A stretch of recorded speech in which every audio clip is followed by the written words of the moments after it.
நானும் டான்ஸ்ல இருந்தேன்னா எனக்கு ஸ்டைல்லாம் ரொம்ப பிடிக்கும். ஸோ அவரும் ஸ்டைலா இருப்பாரு, செயின் கம்பல்லாம் போட்டுன்னு.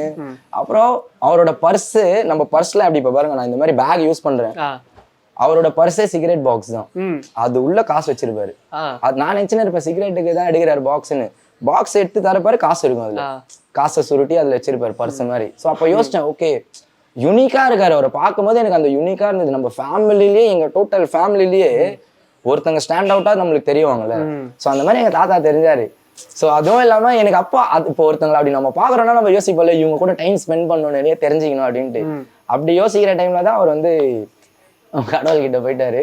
ஸோ அப்பதான் நான் யோசிச்சேன், இந்த ரேப்லாம் ஸ்டார்ட் பண்ணோம்னா தெரியல, ஸ்டார்ட் பண்ணும்போது எனக்கு ஸ்ட்ரைக் ஆச்சு, இந்த டைம் நம்மளால ஸ்பெண்ட் பண்ண முடியல, அவரை பத்தி தெரிஞ்சிக்க முடியல, பட் அவரோட நேமை நம்ம ரெப்ரசென்ட் பண்ணலாம். மேபி அவர் இப்ப இன்னைக்கு உயிரோட இருந்திருந்தாருன்னா அவர் செம்ம ஹாப்பியா இருந்திருப்பாரு. எனக்கு தெரிஞ்சு எங்க அப்பா அம்மா எங்க ஃபேமிலியோட அவர் தான் பயங்கர ஹாப்பியா இருந்திருப்பாரு. எப்பாடி நம்மள ரெப்ரசென்ட் பண்றான் நம்ம பேரன் அப்படின்ற ஒரு ஃபீலிங் இருந்திருக்கும்.